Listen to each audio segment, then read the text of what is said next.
धन्यवाद। अभी हम लोग दंडवत प्रणाम प्रभु जी, दंडवत प्रणाम माता जी। धन्यवाद।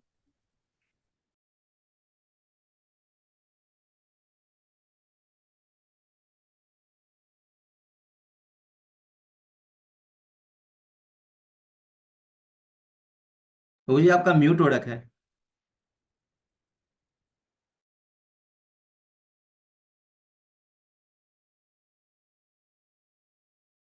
वो कुछ बात कर रहे हैं प्रभु जी। सॉरी प्रभु, थोड़ा सा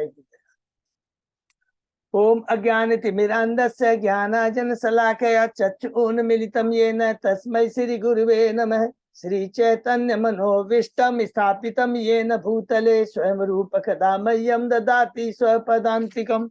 वन्देऽहं श्री गुरु श्रीयुतपदकमलं श्री गुरु वैष्णवांश च श्री रूपं साग्रजातं सहगण रघुनाथं वितं तं स्वजीवं स्वाद्वैतं सावधूतं परिजं सहितं कृष्ण चैतन्य देवं श्री राधा कृष्ण पादान सहगन ललिता श्री विशाखा वितांत च नम ओम विष्णु पादाय कृष्ण पृष्ठाय भूतले श्रीमते भक्ति वेदांत स्वामिन इति नामने। नमस्ते सारस्वती देवे गौरवाणी प्रचारिणे निर्विशेषा शून्यवादी पाश्चात देश तारिणे वांछा कल्पतरुभ्य कृपा सिंधुभ्य एव च पतितानां पावनेभ्यो वैष्णवेभ्यो नमो नमः। नमो महावदान्याय कृष्ण प्रेम पदायते कृष्णाय कृष्ण चैतन्य नामने गौरत्विषे नमः। हे कृष्ण करुणा सिंधु दीनबंधु जगतपते गोपेश गोपिका कांत राधा कांत नमस्तुते। तप्त कांचन गौरांगी राधे बिंदावनेश्वरी विषभानुसुते देवी प्रणमामि हरिप्रिये। नीलांचल निवासाय नित्याय परमात्मने बलभद्र सुभद्रायां जगन्नाथाय ते नमः। जय श्री कृष्ण चैतन्य प्रभु नित्यानंद श्री अद्वैत गदाधर श्रीवासादि गौर भक्त बिंद मुखम करोति वाचालम पंगुलंघे गिम यत्कृपातमहं वंदे श्री गुरुम दीनतारिणम परमानंद माधवम श्री चैतन्य ईश्वरम। हरे कृष्ण कृष्ण कृष्ण हरे हरे हरे राम राम राम हरे हरे। श्री श्री मंगलाचरण की जय। शिला प्रभुपाद की जय। हरे कृष्णा। आज के इस भागवतम चर्चा में सभी भक्तों का हार्दिक स्वागत है। सभी भक्तों के चरणों में मेरा सादर दंडवत प्रणाम है। राधा गोविंद राधा माधव परम वैष्णव गुरु की असीम कृपा से हम सब भक्त लोग सब मिल करके श्रीमद् भागवतम के ऊपर चर्चा कर पा रहे हैं। कैंटो 5 के हम लोग 18वें अध्याय में, बहुत पूरा ये 18वां अध्याय में जम्बू द्वीप के जो अलग अलग जम्बू द्वीप में जो 9 हमारे खंड है, 7 जो खंड है, सॉरी 9 खंड है, अलग अलग खंडों में वर्षों में किस प्रकार वहां के निवासी अलग अलग भगवान के अवतारों की प्रार्थना को प्रार्थना करते हैं, पूजा करते हैं। बहुत ही सुंदर है। उसके पहले हम लोग 17 अध्याय समाप्त किए। बहुत ही संक्षेप में दोहराते हैं।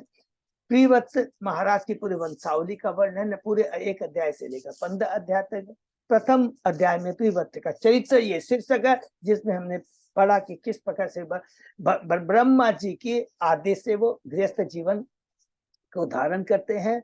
उनके जो सबसे बड़े पुत्र होते हैं अग्निधि, जो आगे चल के राजा बनते हैं। अध्याय 2 में अग्निधि का चरित्र, उन्होंने ब्रह्मा जी के द्वारा भेजी हुई अप्सरा पूर्व चिट्ठी से ब्याह किया और उनके 9 पुत्र हुए। उसमें सबसे बड़े पुत्र हैं नाभि।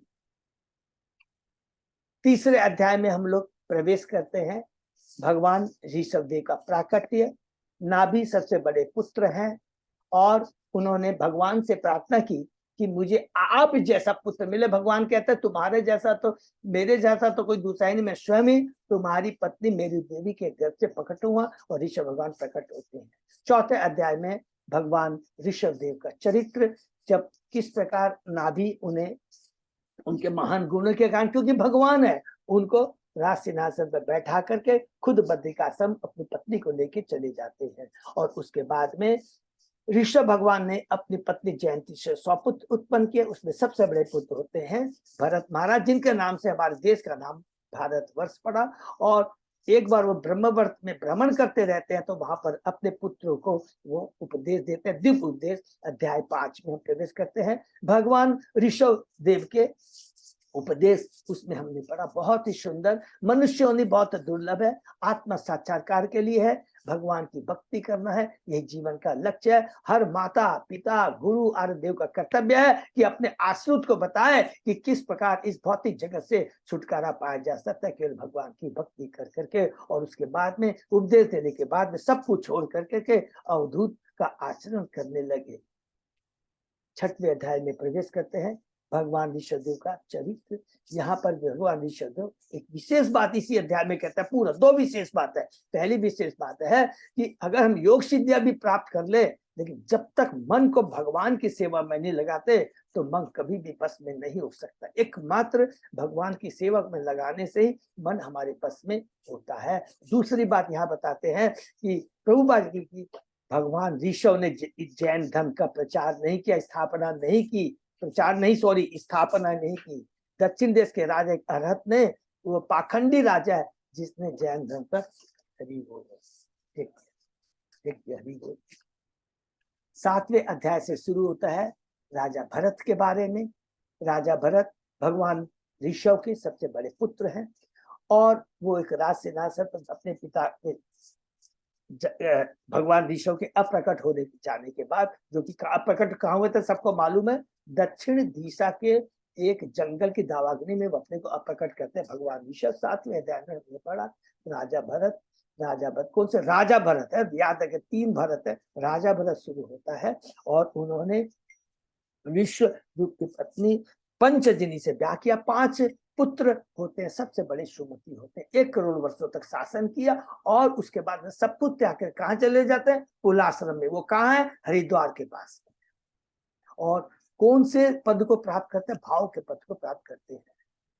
ये 7वां अध्याय। 8वें अध्याय में प्रवेश करते हैं। वही राजा भरत, वो जो मृग भरत कहलाते, किस प्रकार वो अचानक दिव्य स्थिति, भाव की स्थिति में होने के बावजूद भी एक मृग के प्रति आसक्ति कर बैठते हैं और मृत्यु के समय उसी का स्मरण करते हुए उन्हें मृग का शरीर प्राप्त होता है। लेकिन चूंकि भगवान की सदैव भक्ति करते थे, उनकी चेतना मृग की नहीं है, उनकी चेतना कृष्ण में रहती है। अपनी गलती का एहसास करते हैं और अंत में गंगा में स्नान करते हुए शरीर को छोड़ देते हैं। 9वां अध्याय में प्रवेश करते हैं। जड़ भरत, यहाँ से जड़ भरत महाराज के शुरू होता है कि वो एक उच्च कुल के ब्राह्मण के घर में जन्म लेते हैं, लेकिन अपनी गलती का एहसास ध्यान में रखते हुए कभी भी अभक्त के संग नहीं करते। बहुत इंपॉर्टेंट। और किस प्रकार हमने इसमें पढ़ा कि भद्रकाली उन्हें डाकुओं से बचाती है, नर बलि देने से बचाती है। 10वां अध्याय से शुरू होता है राजा जड़ भरत की शिक्षा। किसको, राजा रहुगण को। 10, 11, 12, 13 ये 4 अध्याय। 10 अध्याय में सबसे पहली शिक्षा जड़ भरत किसको बोलते हैं, रहुगण को क्या बोलते हैं, शरीर से संबंधित बात कहते हैं कि तुमने जितने भी बात कही है सारी शरीर से संबंधित है, आत्मा से संबंधित नहीं है। आत्मा में कभी भी परिवर्तन नहीं होता है, जिसका डिटेल में वर्णन हम लोग ने गीता के 2 अध्याय में पहले श्लोक से लेकर के 30 श्लोक तक भगवान श्री कृष्ण ने अर्जुन को आत्मा के बारे में बताया। यह सबसे पहला ज्ञान है। और उसके बाद में जब ये बातें कहते हैं, रहुगण की आंखें खुल जाती है, चेतना उसकी कलुषित चेतना वो क्या हो जाती है, सोई हुई चेतना बोलेंगे, सुसुप्त चेतना जागृत हो जाती है। पालकी से उतर के क्षमा चाहता है। न मैं इंद्र के वज्र से डरता हूँ, मैं शिव के त्रिशूल से नहीं डरता, मैं यमराज के दंड से नहीं डरता, अगर डरता हूं तो केवल भक्तों के चरणों में अपराध। उसके बाद में फिर पुनः शिक्षा देते, 11वें अध्याय में बहुत बड़ी शिक्षा देते हैं। हे राजा, तुमने जो कुछ भी बात कही है ना, एक बहुत कान से, जो आदमी सोचता है कि मेरे पास में बड़ा धन है, यश है, ऐश्वर्य है, तो मैं है बहुत बड़ा ज्ञानी हूँ, पूरे विश्व को मैं अपने बस में कर सकता हूँ, वो अज्ञानी है, अनुभवी है। यदि कोई शरीर से संबंधित भक्ति, संपत्ति से संबंधित, उपाधि से संबंधित चीजों को लेकर अपने को बड़ा समझता है, ये तो क्षणिक है। और इसके बाद में वो कहते हैं तुम्हें अपने मन को गुरु के चरणामृत में लगा देना चाहिए। गुरु के चरणामृत में अगर हम अपने चरणों को, अपने मन को लगा देते हैं, समर्पित हो जाता है, तो हमें भगवान के बारे में बताएगा और भगवान के ज्ञान रूपी तलवार से हम भौतिक आसक्ति को काट सकते हैं। 12वें अध्याय में प्रवेश करते हैं। 12वें अध्याय में भी जड़ भरत बात कहते हैं, जो कुछ भी इस जगत में है सब कुछ कृष्ण का है। कृष्ण के बिना कोई चीज का अस्तित्व नहीं है। अगर ये ज्ञान हो जाए तो यही परम ज्ञान है, और इसके बाद इससे बड़ा कोई ज्ञान नहीं है। तो ये ज्ञान कौन देगा? जिसने शुद्ध भक्तों के चरणों की धूलि से स्नान कर लिया है, उनसे ही ये दिव्य ज्ञान प्राप्त होगा। उनसे ज्ञान प्राप्त होने से हम भारी भक्ति में लगते हैं, और जब भक्ति में लगते हैं तो इस भौतिक जगत से हमारा छुटकारा हो जाता है। इसी बात को एक एलिगोरिकल स्टोरी के रूप में 13वें अध्याय में हमको लेके जाते हैं। वहां पर जड़ भरत रघुगण को एक एलिगोरिकल स्टोरी सुनाते हैं कि किस प्रकार जीव इस भौतिक जगत रूपी जंगल में आता है। 6 इंद्रियां लुटेरे हैं, शियार, सिंह, भेड़िया, ये 3 चीज बताए, सियार, भेड़िया एंड सिंह, पत्नी, संतान और मित्र। और ये लुटेरे 6 इंद्रियां जो सदैव भौतिक इंद्रिय को भोगने की इच्छा में रहते हैं। उसी तरह मच्छर लोग को कहा है, ईर्ष्यालु पशु कहा है, बवंडर की आंख को कहा है, पत्नी के प्रति, स्त्री के प्रति आसक्ति।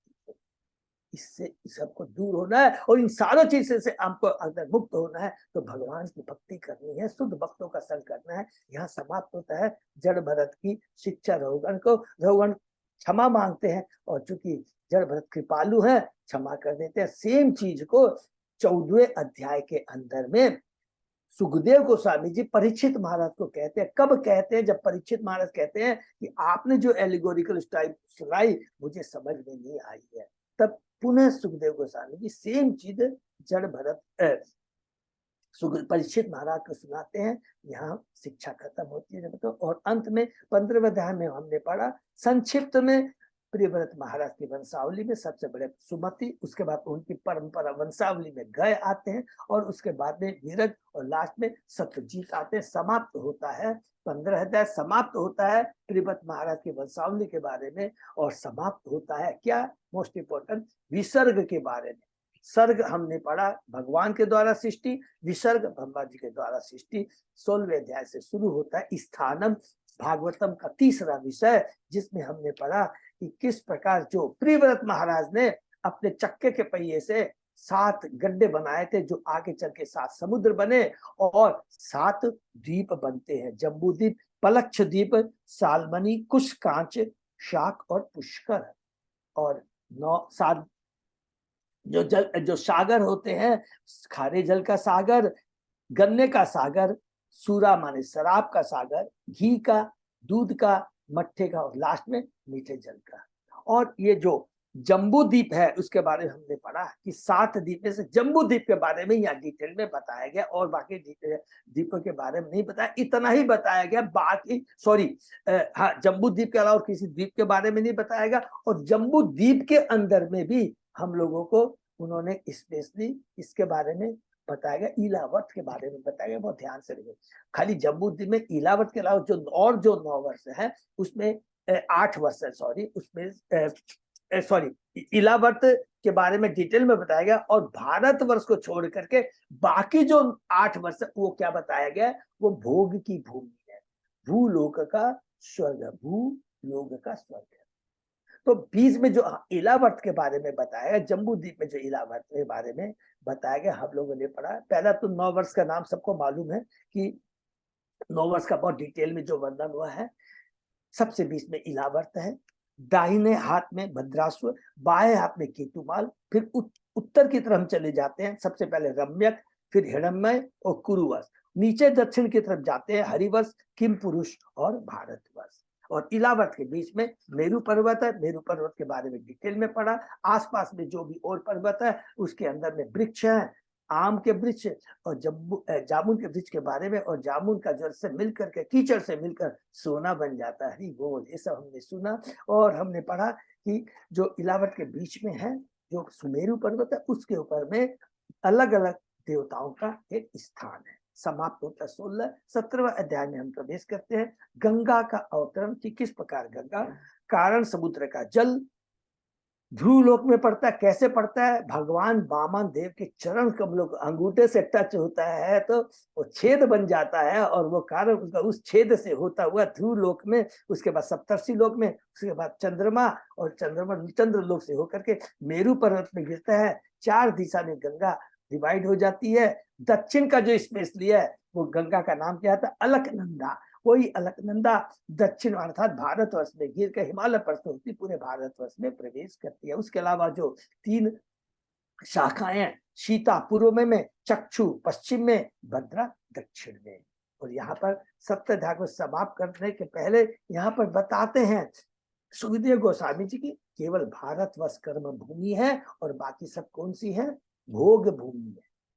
और इसके अंदर में यहाँ पर 19वें श्लोक से शुरू करते हैं कि अलग अलग ये जो वर्षों का मेरे बारे में बताया उसमें किस प्रकार अलग अलग वहां के निवासी अलग अलग भगवान के अवतारों की पूजा करते हैं। तो सबसे पहले इलावर्त में भगवान शिव शंकरसन की पूजा करते हैं। संक्षेप में बताएं कि हे भगवान, आप सभी गुणों के सागर हैं, आप ऐश्वर्य के आगार हैं और आप सदैव दिव्य स्थिति में धीर पुरुष की तरह रहते हैं। और सबसे फिर बताते हैं कि आप अनंत शेष है, अनंत शेष के रूप में पूरे ब्रह्मांड को अपने फनों पर धारण करते हैं। दूसरा हम लोगों ने पढ़ा जम्बू द्वीप के अंदर में, ये बहुत इंपॉर्टेंट शिक्षा देखिए, भद्राश्व इसकी पूजा करते हैं। ये ग्रीव भगवान, ये ग्रीव की पूजा करते हैं। पहली चीज तो ये क्या कहते हैं? हे भगवान, आप बद्ध जीवों के चित्त को शुद्ध करने वाले हैं। केवल भगवान की भक्ति हमारे चित्त को शुद्ध कर सकती है। दूसरी बात कहते हैं, जीव इतना भौतिक धन के प्रति आसक्त रहता है, पिता अपने पुत्र के धन के प्रति, पुत्र अपने पिता के धन के प्रति आसक्त है। तीसरी बात बहुत इंपॉर्टेंट है, मोस्ट इंपॉर्टेंट बात कहते हैं कि हम जितना भी जो आत्मज्ञानी पद पर भी पहुंच गया है वो भी माया के द्वारा भ्रमित हो सकता है। इसलिए जितना हम ऊपर भक्ति में जाते हैं उतना ही हमें अपने को सावधानी में रखना चाहिए, सावधान है। तीसरा चौथा बताते हैं कि हे भगवान, हे गुरु, आपने ही वेदों का उद्धार करके ब्रह्मा जी को दिया। तीसरा प्रार्थना है। हरिवंश में हमने पढ़ा भगवान नरसिंह की पूजा करते हैं। भगवान प्रहलाद 2-4 बातें कहते हैं। सबसे पहला कहते हैं, हमारी जो आसुरी कर्म वासनाओं से हमें मुक्त करो। दूसरा कहते हैं, मेरा ही नहीं सबों का कल्याण हो। बहुत सुंदर बात कहते हैं, सभी का कल्याण करो। तीसरी बात कहते हैं, शुद्ध भक्तों की संगति रहे। शुद्ध की भक्तों की संगति से हम भगवान के कार्यों के बारे में, यशस्वी कार्यों के बारे में सुन सकते हैं और यशस्वी कार्य को सुनने से हमारी भगवान के प्रति आसक्ति पैदा होती है और भगवान की आसक्ति प्राप्त होती है। भगवान की जब कृपा प्राप्त होती है तो हमारा जो भगवान की जो हम लोग गुणगान करते हैं भगवान का, वो जो दिव्य शक्ति हमारे हृदय में तरंगों के रूप में प्रवेश कर हमारे चित्त को शुद्ध कर देती है। हे भगवान, कृपा याद रखिए, हमारा कोई भी जीव का किसी के प्रति घर, स्त्री, संतान, मित्र, धन के प्रति आसक्ति न हो। उसके बाद में बहुत हम लोग जाते हैं केतुमाल वर्ष में, वहां लक्ष्मी जी प्रार्थना करती है केतुमाल में। भगवान ऋषभदेव की कहती है, आप ही सबों की आवश्यकता है पूर्ति करती है। और सबसे इंपॉर्टेंट इसमें कहते हैं कि स्त्रियां, माताएं अच्छे पति की आसक्ति करती है, लेकिन हमें जानना चाहिए असली पति कौन है। वो पति जो हमें इस भौतिक जगत से छुटकारा दिला सके, हर तरह से हमारी रक्षा कर सके, लेकिन वो न तो मेरी रक्षा कर सकता है, न वो अपने संतानों की रक्षा कर सकता है। देखिए, जो रक्षा कौन कर सकता है बोलती है, जो निर्भय है और सभी भयभीत व्यक्तियों को शरण प्रदान करता है, वास्तव में वही पति है और वो पति एकमात्र आप है। फिर उसके बाद में कहते हैं कि जो ब्रह्मा जी, शिव जी है, वो मेरे पीछे पड़ रहते हैं भौतिक आसक्ति में, मैं उनके प्रति कभी आसक्ति नहीं रहती। मेरा तो उनके प्रति आसक्ति रहती है जो आपके भक्त हैं। और मुझसे जो धन मांगते हैं वास्तव में डायरेक्टली मैं नहीं देती हूँ। प्रभुपाद जी तात्पर्य कहते हैं वो मेरी अंश रूपा भगवती दुर्गा देवी कर देती है। ये बहुत इंपॉर्टेंट पॉइंट हम लोगों ने यहाँ पर पढ़ा। और उसके बाद में कहते हैं कि आप मेरे वक्षस्थल पे, मैं आपके वक्षस्थल पे विराजमान करती हूँ। ये झूठी प्रतिष्ठा है।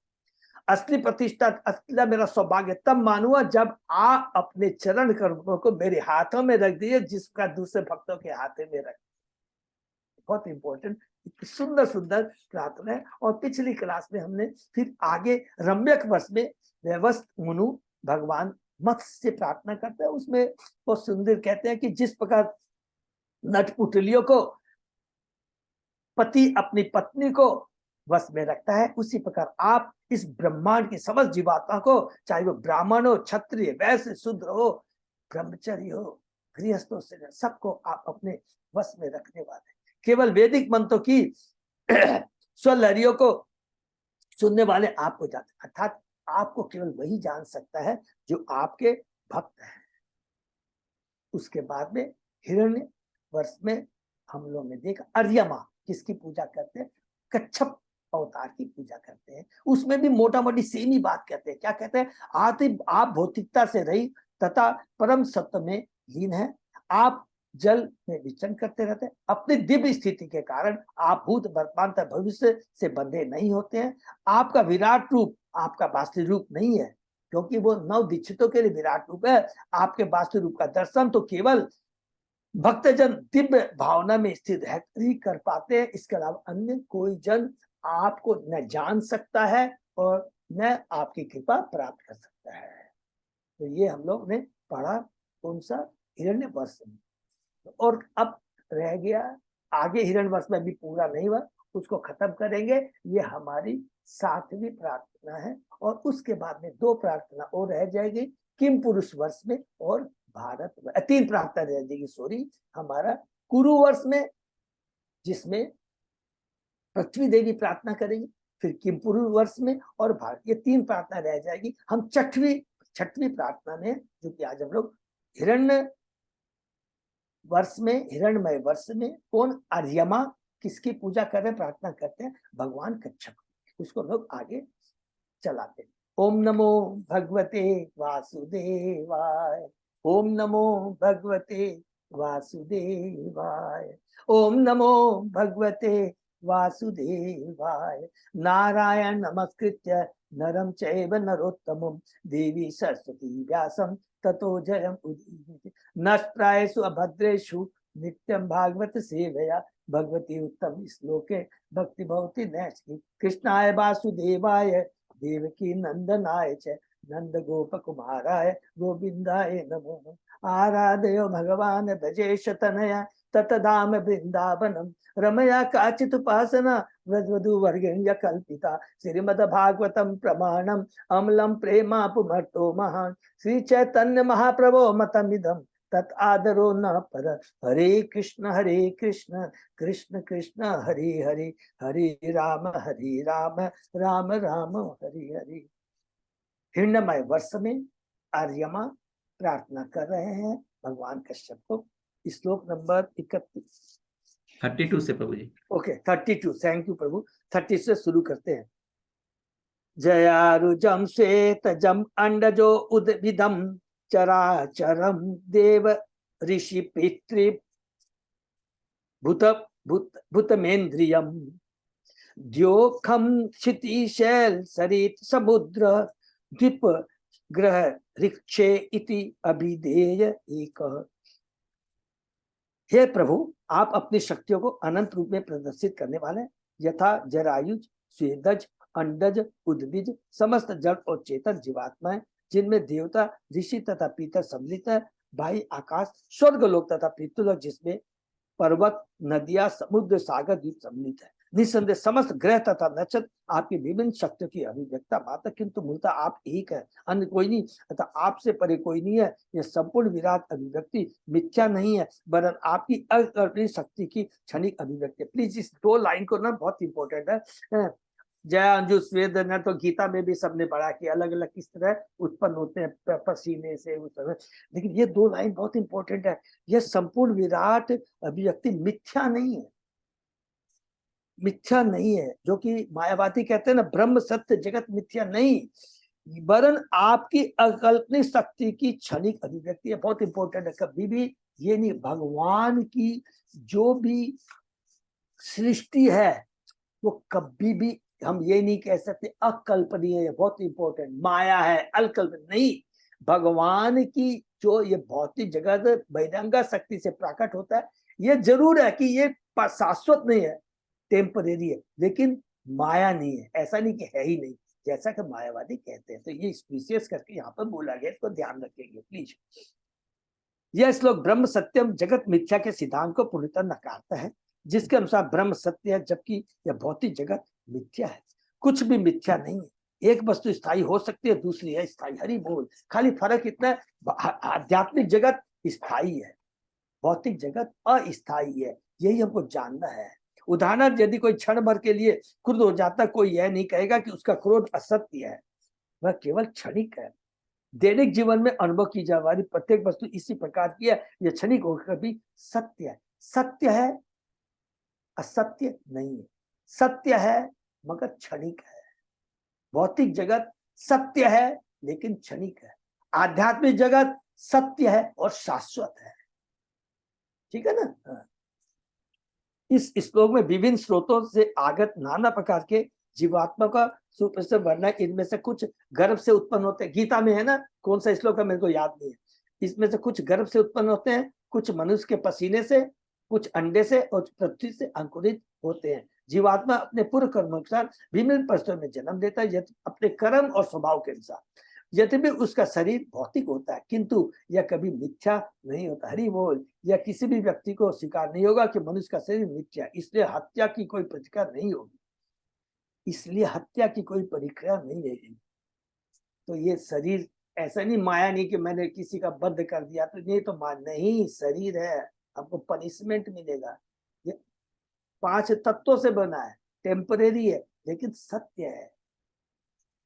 हमारे क्षणिक शरीर अपने कर्मानुसार हमें प्राप्त होते हैं और इस शरीर में हमें जीवन की वेदनाओं और आनंदों का भोगना पड़ता है। हमारे शरीर मिथ्या नहीं कहे जा सकते, हाँ वे क्षणिक अवश्य है। दूसरे शब्दों में यह कहा जा सकता है भगवान की शक्ति स्वयं भगवान की बातें स्थायी है, भले ही यह शक्ति कभी प्रकट रहे तो कभी अप्रकट रहे। जैसा कि वेदों में सारूप में कहा गया, सर्व कल्पितम ब्रह्म, प्रत्येक वस्तु ब्रह्म है। यस्मिन् असंख्ये विशेष नाम रूपाकृतो अकविभि कल्पितोऽयं संख्या यया तत्व दिशापनीयते तस्मै नमः शाकदृशनायते इति। हे प्रभु, आपका नाम रूप तथा आकृति असंख्य रूपों में अभिव्यक्त होते हैं। निश्चित रूप से यह नहीं कहा जा सकता कि आप कितने रूपों में विद्यमान हैं। फिर भी आपके स्वयं के अवतार कपिल देव जैसे मुनियों ने इस विराट जगत में 24 तत्व निश्चित किए हैं। अतः यदि कोई शाक्य दर्शन में रुचि रखता है तो उसे चाहिए कि विभिन्न सत्यों को यह आपसे सुने। दुर्भाग्यवश जो आपके भक्त नहीं है वे केवल तत्वों की गणना कर पाते, किंतु आपके वास्तविक रूप से अनभिज्ञ रहते हैं। मैं आपको नमस्कार करता हूँ। हम लोगों ने पढ़ा है कैंटो 3 में भगवान कपिल माता देवहूति को पूरा बताते हैं ना 24 तत्व। और सेम चीज भी हम लोगों ने कैंटो 3 के अंदर ही, ये कौन है ये जो इनके विदुर जी पूछते हैं किससे, मैत्रेय मुनि से, वहां भी बताते हैं। ठीक है ना। कैंटो 3 में 2 बार बताया भगवान ने सृष्टि के बारे में, प्रत्येक बार में 24 तत्वों के बारे में पढ़ा है, सबको याद होगा। लाखों करोड़ वर्षों से दार्शनिक वैज्ञानिक संपूर्ण विश्व स्थिति के अध्ययन करने का प्रयास करते, किंतु नामधारी वैज्ञानिक या दार्शनिक की काल्पनिक शोध उसकी मृत्यु के साथ ही अवरुद्ध हो जाती है। हरि बोल। और प्रकृति के नियम उसके कार्य बिना चलते रहते हैं। सारा प्रकृति के नियम, प्रकृति की सृष्टि, ये स्वयं भागवतम बता रहा है। इसके अलावा बता दीजिए कोई भी ऐसा शास्त्र हो इतना सुंदर भगवान की सृष्टि के बारे में बता दे। अरे हम लोगों को तो 14 भुवन की तो बात छोड़िए, 14 भुवन में जम्बू द्वीप की तो बात छोड़िए। जम्बू द्वीप में केवल जो 9 वर्ष है उसमें से केवल भारतवर्ष के बारे में हमको थोड़ा बहुत जानकारी है। उसके बारे में वैज्ञानिक क्या बताएंगे इससे ज्यादा। भौतिक सृष्टि के अरबों वर्षों तक परिवर्तन होते रहने के बाद समस्त ब्रह्मांड विलीन हो जाता है और अप्रकट रह जाता है। प्रकृति में परिवर्तन तथा विनाश भूत अनवरत रूप से चलते रहते हैं। तो भी संसारी वैज्ञानिक प्रकृति के मूलाधार श्री भगवान को जाने बिना प्रकृति नियमों का अध्ययन करना चाहते हैं। श्रीमद् भागवत कृष्ण ने कहा है, मया अध्यक्ष प्रकृति सुयते सहचराचरम हेतु अनेन कौन्तेय जगत बुद्धि परिवर्तती। हे कुंती पुत्र, यह अपरा प्रकृति माया मेरी अध्यक्षता में कार्य करती है और संपूर्ण चराचर प्राणी को रचती है। इसी कारण इस जगत का बारंबार सृजन और संहार होता है। सृष्टि की अभिव्यक्ति हो जाने पर अंततः इसका संहार होगा और लाखों वर्षों तक अंधकार पुष्टि में कहने पुनः सृष्टि होगी। यही प्रकृति का नियम है। हम लोगों ने पूरा पढ़ा है। 2 मिनट खाली सब याद करेंगे। कारणोदक्षा विष्णु, महाविष्णु से असंख्य ब्रह्मांड निकलते हैं। असंख्य ब्रह्मांड के अंदर में फिर वही कारणोदक्षा विष्णु गर्भोदक्षा विष्णु के रूप में एक एक ब्रह्मांड में प्रवेश करते हैं और उसके बाद में एक एक ब्रह्मांड के अंदर में जितने जीव हैं उसके अंदर में क्षीरोदय विष्णु परमात्मा के रूप में प्रवेश करते हैं। काल्पनिक जब आंशिक जब बिना ये क्या बोलते सृष्टि पर संहार होता है उस समय गर्भोदक्षा विष्णु, और जब ब्रह्मा जी की 100 वर्ष की आयु पूरी खत्म हो जाती है उस समय ब्रह्मा जी समेत सब लोग किसमें समा जाते हैं, कारणोदक्षा विष्णु में वो चले जाते हैं। उसके बाद में पुनः जब सृष्टि होती है तो फिर वो साइकिल चलता है। बहुत सिंपल है, जिसको हम लोग ने सर्ग में बहुत डिटेल में पढ़ा था। ठीक है, सेम कैंटो 3 के अंदर में हमने पढ़ा था। विदुर जी पूछते हैं मैत्रेय मुनि से और देवहूति माता को बताते हैं भगवान कपिल। ठीक है, उत्तरेषु च कुरुष भगवान यज्ञ पुरुष कृत वराह रूप आस्ते तम तु देवी हे एषा भूषः कुरुभि अस्खलित भक्ति योगन धावति इमं च परमामु पनिषदा उपनिषदा उपनिषदमा आवर्तयति। सुखदेव गोस्वामी ने कहा, हे राजन, सभी जगहुतियों को स्वीकार करने वाले भगवान श्री भगवान वराह रूप में अब ये हो गया। कौन सा? सातवें कौन सा है? कुरु वर्ष के अंदर में भगवान वराह की पूजा करती है। कौन? पृथ्वी माता। श्री भगवान वराह रूप में जम्बूद्वीप के उत्तरी भाग में निवास करते हैं। वहां उत्तर पूर्व वर्ष में पृथ्वी माता तथा अन्य से निवासी निम्नलिखित उपनिषद मंत्र का बार जप करते हुए उनकी आराधना करते हैं। ओम नमो भगवते मंत्र तत्व लिंगाय यज्ञ कृतवे महाध्वर अवयवाय महापुरुषाय नमः कर्म शुक्लाय त्रियुगाय नमः ते। हे प्रभु, हम विराट पुरुष के रूप में आपको नमस्कार करते हैं। केवल मंत्रोच्चार से हम आपको पूर्णतः समझ सकते हैं। आप यज्ञ स्वरूप हैं, आप क्रतु हैं, अतः यज्ञ के सभी अनुष्ठान आपके दिव्य शरीर के अंशरूप है और केवल आप ही समस्त यज्ञों के भोक्ता है।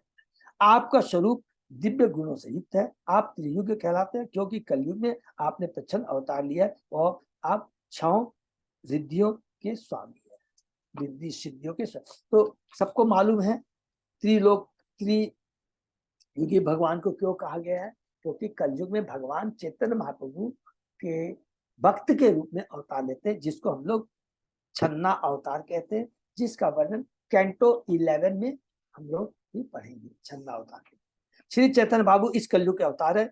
जैसा कि पुराणों, महाभारत, श्रीमद् भागवत तथा अन्य उपनिषद में अनेक स्थलों में पूर्व उनके आविर्भाव का विवरण चैतन्य चरितामृत में निम्न प्रकार मिलता है। कलियुगे लीला अवतार ना करे भगवान, अतएव त्रियुग कोरी तो तार नाम। इस कलिकाल में श्री भगवान लीला अवतार के रूप में लीलाओं के प्रदर्शनार्थ प्रकट नहीं होते, इसलिए वे त्रियुग कहलाते हैं। अन्य अवतारों के विपरीत चैतन्य बाबू कलिकाल में श्री भगवान के भक्त के रूप में प्रकट होते हैं, इसलिए उन्हें छन्ना अवतार कहा जाता है। सबको मालूम है। ठीक है। यश स्वरूपम कवयो विपश्चितो गुणेषु दारुषु इव जात भेदसम मथनति मथना मनसा दिदिक्षवो गूढ़म क्रियार्थे नमः इरित आत्मनि। ऋषि तथा मुनि काठ में छिपी अग्नि को अग्नि के द्वारा उत्पन्न कर सकने में समर्थ है। हे प्रभु, ऐसे व्यक्ति आपको प्रत्येक वस्तु में, यहाँ तक कि अपने शरीर में भी देखने का प्रयास करते हैं। मानसिक या भौतिक क्रियाओं जैसी अप्रत्यक्ष विधियों से आपको नहीं समझा जा सकता। हरि बोल। अतः आप स्वतः प्रकट होते हैं।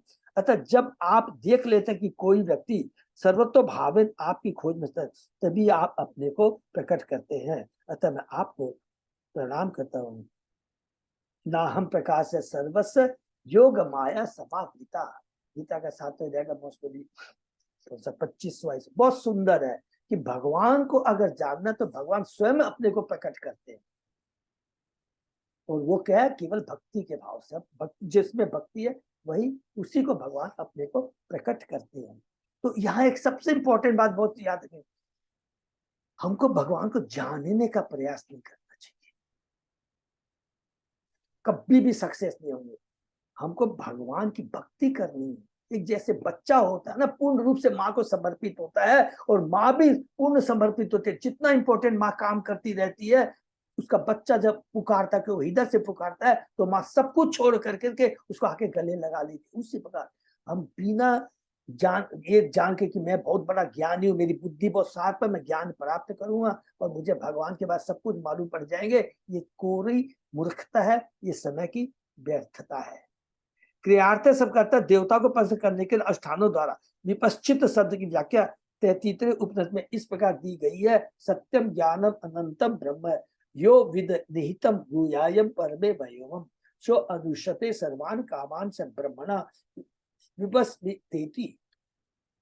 जैसा कि श्री कृष्ण भगवद गीता में कहता, बहुनानाम जन्मनान्ते ज्ञानम प्रपद्यते, बहुत जन्मांतों के अंत में तत्व ज्ञान को प्राप्त पुरुष मुझे सब कारणों कारण जानकर मेरी शरण में आता है। तत्व ज्ञान को प्राप्त पुरुष मुझे सब कारण में, जितने भी बड़े तत्व ज्ञान को प्राप्त करने वाले ज्ञानी है, जितना भी बड़ा ज्ञानी हो जाए, बड़े बड़े उपनिषद पाठ सब कुछ पढ़ ले, जब तक भगवान की भक्ति से जुड़ी नहीं है, भगवान उनको अपने को प्रकट नहीं करेगी। जब मनुष्य को यह बोध हो जाता है कि भगवान सबके हृदय में विराजमान है, और जो भगवान को कण कण में उपस्थित दिखता है, तो वह पूर्ण ज्ञान, तब वह पूर्ण ज्ञानी होता है। जात वेद शब्द का तात्पर्य है वह अग्नि को काष्ठ से रगड़ने से उत्पन्न होती। वैदिक युग में ऋषियों द्वारा काष्ठ से अग्नि उत्पन्न की जाती थी। जात वेद का अर्थ है जटाग्नि भी होता है, जो भोजन को पचाने वाली और भूख उत्पन्न करने वाली है। गुण शब्द की विवेचना श्वेतास्त्र उपनिषद में की गई है, एको देव सर्वभूतेषु गुण।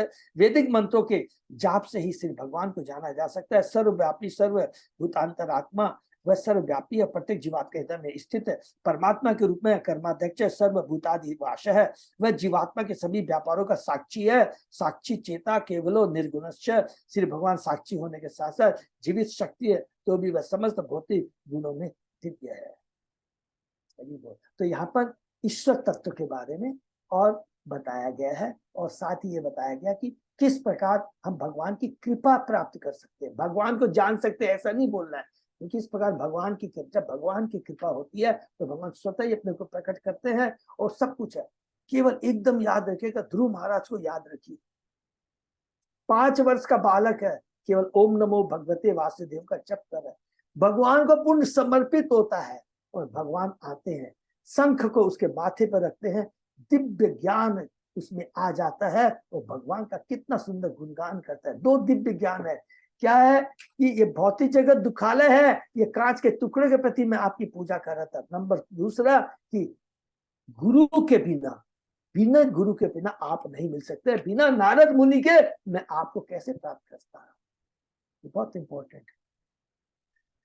द्रव्य क्रिया हेतु अयन ईश कर्तृभि माया गुणे वास्तु निरीक्षिता मनि अनवीक्षया अंग अतिशया आत्मबुद्धि भी निरस्त माया आकृते नमो नमः। भौतिक सुख के साधन शब्द गंध रूप स्पर्श गंध माने 5 इंद्रिय विषय, इंद्रिय कर्म, इंद्रियों के अधिष्ठाता देवता, शरीर, अनंत काल तथा अहंकार, ये सभी आपकी माया से उत्पन्न है। जिन्होंने आपकी माया से उत्पन्न है का मतलब है सीधा जो भौतिक जगत है भगवान की बहिरंगा शक्ति से उत्पन्न है। सिंपल, ये सारे जितने भी हम लोगों ने पढ़ा है सृष्टि में, सर्ग में हम लोगों ने पढ़ा है, जब मिथ्या अहंकार सतोगुण में होता है, मिथ्या अहंकार जब रजोगुण में होता है, मिथ्या अहंकार जब तमोगुण में होता है। जिन्होंने योग के द्वारा अपनी बुद्धि को स्थिर कर लिया है, वे यह देख पाते हैं कि ये सभी तत्व आपकी माया के ही परिणाम है। वे आपके दिव्य रूप को भी प्रत्येक वस्तु की चरम आत्मा रूप में देख पाते हैं। अतः मैं पुनः पुनः आपको नमस्कार करता हूँ। भौतिक सुख के साधन, देखिए पूरा बहुत सुंदर प्रभाव। भौतिक सुख के साधन, मानसिक क्रियाएं, इंद्र सुख के प्रति लगाव, शरीर, अहंकार इत्यादि सभी भगवान की माया से उत्पन्न। इस सब कार्यों का आधार जीवात्मा है, और जीवात्मा के संचालक है परमात्मा। जीव सर्वे सर्वा नहीं होता, वह परमात्मा द्वारा निर्देशित होता है। भगवत गीता में श्री कृष्ण ने इसकी पुष्टि की, सर्वस्य चाहो हृदय सदृष्टो मत स्मृति ज्ञानम पूर्णम च, मैं सब प्राणियों के हृदय में स्थित हो और मुझसे ही स्मृति ज्ञान और विस्मृति होती है। ये पॉइंट देखिए, सुनने में बहुत सिंपल लगता है, लेकिन ये सबसे प्रार्थना, ये इतनी इंपॉर्टेंट लाइन है। मुझसे ही देखिए स्मृति आती है, मुझसे ज्ञान और विस्मृति होती है। कोई सोचता है ना कि मैं बहुत बड़ा ज्ञानी हूं, मेरा इतनी अच्छी मेमोरी है, 1 सेकंड के अंदर मेमोरी चली जाएगी, सारी विस्मृति हो जाएगी। अरे वो तो सब भूल गया, सब कुछ भी उसको याद नहीं है, अपनी बहन को, अपनी पत्नी को, अपने पुत्र को, किसी को नहीं पहचानता है। जीव निर्देशों के लिए परमात्मा निर्भर करता है। आध्यात्मिक ज्ञान को प्राप्त व्यक्ति अथवा योग क्रिया यम नियम आसनादि में पटु व्यक्ति, यम नियम आसन माने ध्यान योग में पटु व्यक्ति ही सत्य को परमात्मा जैसे भगवान के रूप में जान सकता है। परमात्मा ही सभी प्राकृतिक घटनाओं के मूल कारण है, उन्हें सर्व कारण सभी कारणों का बताया गया। हमें जो कुछ भी दिखाई पड़ता है उसका कुछ न कुछ कारण है, और जो कोई समस्त कारणों के मूल कारण श्री कृष्ण को देख सकता है, वही वास्तव में देखता है, वही वास्तव में असली में देख सकता है। सच्चिदानंद विग्रह श्री कृष्ण ही प्रत्येक वस्तु की पृष्ठभूमि है, जैसा कि भगवत गीता में स्वयं इसकी पुष्टि होती है। माया दक्षिण प्रकृति सूयते से चराचरम हेतु नानेन कुंते जगत विद्युत अपरिवर्तते। हे कुंतीपुत, यह अपराप्रकृति माया मेरी अध्यक्षता में कार्य करती है, और यह संपूर्ण चराचर प्राणियों को रचती है। इसी कारण इस जगत का बार-बार सृजन और संहार होता है। अगेन भगवान की बहिरंगा शक्ति के बारे में, भगवान कि जो कुछ भी है वो भगवान के कारण है, वही सब कारणों के कारण है। करोति विस्थित संयमो उदयम यस्य इप्सितम न इप्सितम इच्छितु गुणी माया यथा अयो भ्रमते तथाश्रयम् ग्रावणो नमस्ते गुण कर्म साक्षिणी। हे प्रभु, आप इस भौतिक जगत की सृष्टि, पालन तथा या संहार के इच्छुक नहीं है, हरि बोल, किंतु बद्ध जीव के लिए अपनी सृजनात्मक शक्ति के द्वारा इन क्रियाओं को करने वाले। जिस प्रकार चुंबक पत्थर के प्रभाव से लोहे का टुकड़ा घूमता है, ठीक उसी पर जब आप समस्त माया पर दृष्टि फेरते हैं तो सारे जड़ पदार्थ गति करने लगते हैं। बिना भगवान की शक्ति के कोई भी चीज कार्यशील नहीं हो सकती। कभी कभी मन में यह प्रश्न उठता है कि जीवों के लिए अनेक प्रकार के कष्टों से पूर्ण इस भौतिक जगत की सृष्टि क्यों हुई। यहाँ यह उत्तर दिया गया है कि भगवान जीवों को कष्ट भोगने के लिए भौतिक जगत की सृष्टि नहीं करना चाहते, वे तो उनके सुख भोग के लिए उसकी सृष्टि करते हैं। तो यहाँ पर ऐसे लिख सकते हैं, हमारे रेक्टिफिकेशन के लिए। ये बहुत इंपॉर्टेंट बात है। भगवान कभी भी इस भौतिक जगत की सृष्टि हमें कष्ट देने के लिए नहीं करते हैं। प्लीज, ये बहुत इंपॉर्टेंट है। माँ किसी बच्चे को पकड़ के हाथ बांध देती है, डंडा मारती है, कोठरी में बंद कर देती है, क्या उसको कष्ट देने के लिए? नहीं, हमारे को करेक्शन रेक्टिफाई करने के लिए करता है। ये बहुत इंपॉर्टेंट चीज है।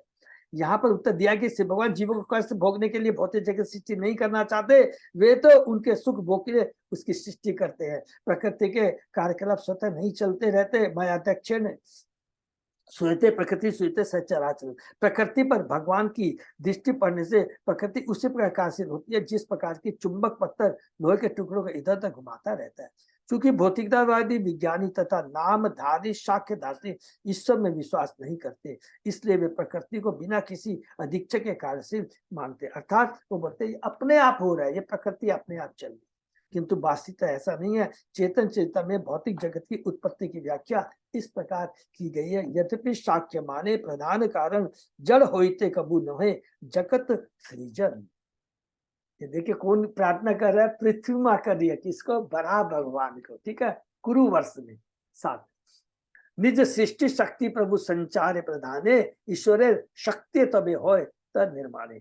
नास्तिक शाक्य दार्शनिक सोचते हैं कि समग्र भौतिक शक्ति से विराट जगत की सृष्टि होता है, किंतु वे गलती पर जड़ पदार्थ में गति करने की शक्ति नहीं होती, अतः यह स्वतंत्र रूप से कार्य नहीं कर सकता। भगवान अपनी सृजन शक्ति का भौतिक अवयव में संचार करते हैं, फिर भगवान की शक्ति से द्रव्य गति करता है और परस्पर क्रिया करता है। सागर की तरंगे वायु द्वारा गतिशील होती है, वायु की सृष्टि आकाश से होती है और प्रकृति के त्रिगुणों के विक्षोभ से आकाश की उत्पत्ति होती है तथा वे त्रिगुण समग्र भौतिक शक्ति माया पर भगवान की कृपा दृष्टि से परस्पर क्रिया करते हैं। अतः सभी प्राकृतिक घटनाओं के मूलाधार श्री भगवान श्री कृष्ण है। जैसा कि भगवद गीता में पुष्टि के माया अध्यक्ष प्रकृति सुईते से चराचरण, इसकी व्याख्या चेतन चेतन ने की है। जगत कारण नहीं प्रकृति जड़ रूपा, शक्ति संचारी तारे कृष्ण करे कृपा। कृष्ण शक्ति प्रकृति होय गुण कारण, अग्नि शक्ति होय लोह छे करे जारण। अतएव कृष्ण मूल जगत कारण,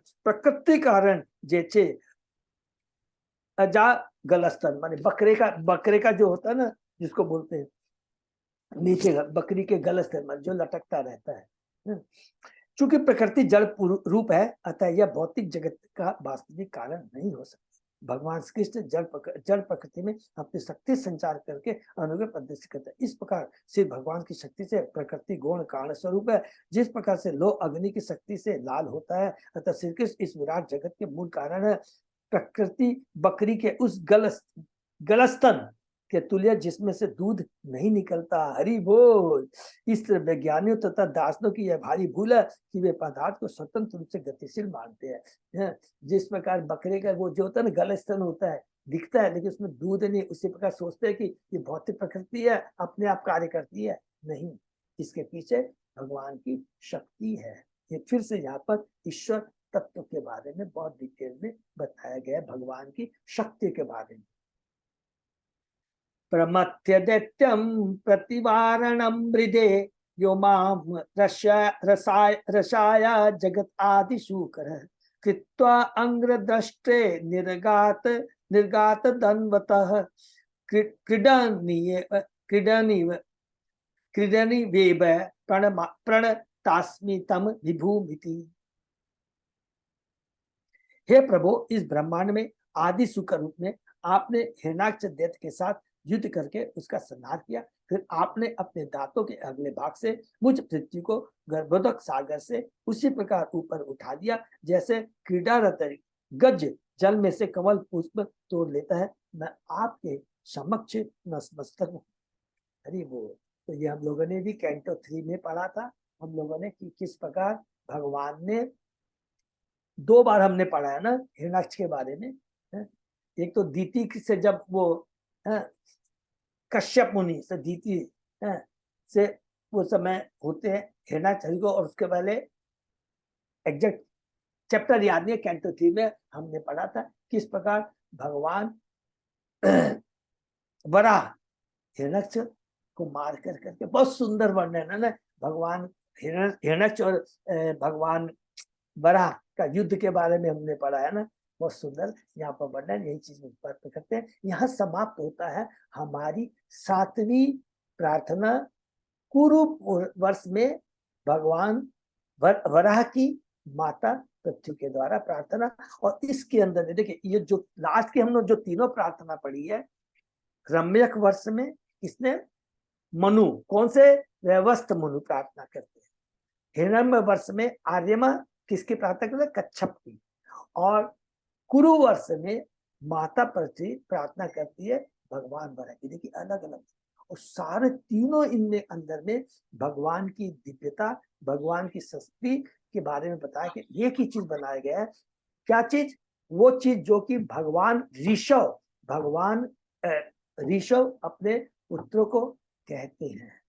क्या कहते हैं कि जो कुछ भी है इस भौतिक जगत में, कहीं भी आप आध्यात्मिक जगत की बात करें, किसी के भी आप बात करें, बिना किसी कृष्ण की शक्ति के, बिना कृष्ण की कृपा के कोई चीज का अस्तित्व नहीं है। और ये यदि ज्ञान प्राप्त हो जाता है, यही परम ज्ञान है। और इस परम ज्ञान का से क्या होता है, जब ये परम ज्ञान प्राप्त हो जाता है, वो किससे प्राप्त होगा, गुरु के माध्यम से। और गुरु के माध्यम से जब ये दिव्य ज्ञान प्राप्त हो जाता है तो उससे क्या फल मिलता है, हमें भगवान के प्रति श्रद्धा आसक्ति उत्पन्न होती है। श्रद्धा उत्पन्न होती है, श्रद्धा भजन किया, श्रद्धा साधु संग भजन क्रिया, ऑटोमेटिक आप कनेक्ट करते चले जाइए। श्रद्धा साधु संग भजन किया, ऑटोमेटिक आपकी भगवान के प्रति भक्ति जब जागृत हो जाती है तो एक दिव्य आनंद का हमें अनुभव हो जाता है। और उसके बाद हम भक्ति में लग जाते हैं, उसके बाद हम सेवा में लग जाते हैं। और एक बार भक्ति और सेवा में लग जाएंगे, ये गारंटी 100% गारंटी है। देखिए, कभी भी हम उसको छोड़ नहीं पाएंगे। क्यों नहीं छोड़ पाएंगे? क्योंकि उसमें दिव्य आनंद का अनुभव हो सकता है। कभी भी माया के तो हम भ्रमित हो जाएं, लेकिन ये गारंटी है, मन में एक आएगा, आनंद नहीं आ रहा है। स्वतः ही एक मन में ये चीज आएगी, आनंद नहीं आ रहा है, हम गलतियां कर रहे हैं। स्वतः ही हम लोग भक्तों का संग करें। नहीं तो आज हम लोग इतने दिन बैठ करके भक्त लोग भगवान के बारे में हम लोग इतनी चर्चा नहीं कर पाते। ये सब भक्तों की कृपा है, साधु गुरु आचार्यों की कृपा है। इसे हमें हमेशा याद रखना चाहिए। और इसीलिए हमेशा सबसे इंपॉर्टेंट चीज मैं आपको फिर से रिपीट करता हूँ। कई बार सोचते प्रभु कोई बात नहीं, स्टार्ट मंगलाचरण बहुत इंपॉर्टेंट है।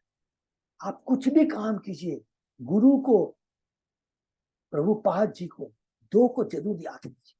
मैंने जिससे अपने दीक्षा में, आप विश्वास कीजिएगा, स्वतः ही सारी कृपा आ जाएगी। स्वतः ही सब कुछ आपको, जितने भी अपशकुन है या जो भी मन में आता है ना, तुरंत भाग जाए। इसलिए हमेशा गुरु को, साधु को, भगवान को, आचार्यों को याद करके ही हमें ये चीज पढ़ना चाहिए, शुरू करना चाहिए। हरे कृष्णा। किसी का कोई प्रश्न? देखिए, एक चीज आपने सबने मार्क किया चीज को, कुछ भी आप कर लीजिए, केवल एक ही चीज आप पाएंगे, केवल 4 चीज, भक्त, भक्ति और भगवान। भक्त, भक्ति और भगवान। भक्त है वही हम बनेगा। साधु संग भक्त, वो क्या सिखाता है? भक्ति के बारे में। किसकी भक्ति? भगवान की भक्ति। ये 3 चीज हमारे को पकड़ लेंगे तो हमारा कल्याण निश्चित। हरि बोल। किसी का कोई प्रश्न? तो हम लोग यही पे विराम देते हैं। अजय प्रदार प्रभु, हाँ कुछ भी प्रभु। announce- कुछ भी है प्रभु? अनाउंसमेंट, इससे आज एक स्पेशल कीर्तन है, हिज ग्रेस वैशाखी दास प्रभु जी का 7 हाँ बजे। हाँ, आपने दिया था, तो करेक्ट। जिनको भी जाना है तो जा सकते हैं। जा सकते हैं तो वो जा सकते हैं। सर, तो तो अच्छा है। फिर गौर पूर्णिमा का फेस्टिवल आ रहा है, कल हमारी भी मीटिंग भी थी, हाँ। तो सबको। तो प्रभु कुछ बताएंगे, क्योंकि ये गवर्नमेंट का फेस्टिवल है। देखिए प्रभु, आपको हृदय से धन्यवाद।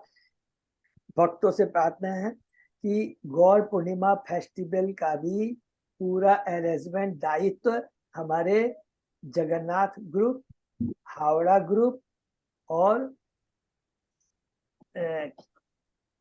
कौन सा प्रभु वो तीसरा, रेवती माता जी का, गौरांग ग्रुप का है। गौरांग ग्रुप का है। तो हम सब लोगों को इस बार आना है। तो हमारे उस वेबसाइट में काफी शॉर्टफॉल रहा, बहुत ही बड़ा शॉर्टफॉल रहा था, बहुत बड़ा शॉर्ट, जबकि केवल 2.5 लाख का था बजट, उसमें भी केवल 5% भी नहीं हुआ। हाँ, तो नहीं हो पाए तो इसको, लेकिन हमको गौर पूर्णिमा में तन मन धन से भी सबको सेवा करनी है, भगवान की कृपा प्राप्त करनी है। और बाकी डिटेल सेवा के बारे में जो कुछ भी है, प्लीज आप लोग अजय प्रताप प्रभु से बात कीजिए। आप लोगों को मालूम नहीं है वो कैसे मंदिर में जाके सेवा करते हैं, क्लास अटेंड करते हैं, सारा प्रोग्रामिंग करते हैं, कितना खर्चा लगेगा, किस किस की क्या सेवा रहेगी, इवन इंक्लूडिंग मंदिर में हमारे ब्रह्मचारियों का सारा उन लोग बैठ के जिसका बहुत मेहनत करते हैं। तो इसका पूरा, देखिए हमारे जगन्नाथ ग्रुप, इसका पूरा पूरा लाभ उठाइए आप लोग, प्लीज, मेरी रिक्वेस्ट है। Thank you so much. तो इसमें जरूर भाग लीजिए। तो प्रभु यही पर विराम करते हैं। हाँ प्रभु, हरे कृष्ण। 25 तारीख का प्रभु डेट वगैरह भी है ना? 25 तारीख को है ना? तारीख का तो मेन गौर पूर्णिमा प्रोग्राम गुरुसदय में रहेगा, और 24 तारीख को नगर संकीर्तन रहेगा, तो उसमें भी संडे है तो सब भक्त उस दिन उसको उसमें भी हाँ, ये बहुत इंपॉर्टेंट है प्रभु, जो आदिवास है, ये बहुत इंपॉर्टेंट है। शाम को होता है और वहाँ प्रसादम भी रखते हैं ना प्रभु? साधन भी रहता है अपना। रहता है। तो उसमें भी, कीर्तन में भी जरूर भाग लेगा जो जो कर ले सकते हैं। तो 24 और 25 मार्च। हरे कृष्णा। ये पे विराम। सही भक्तों का बहुत बहुत धन्यवाद। फिर आज सेशन ही विराम देते हैं, फिर कल सुबह 7 बजे। हरि बोल।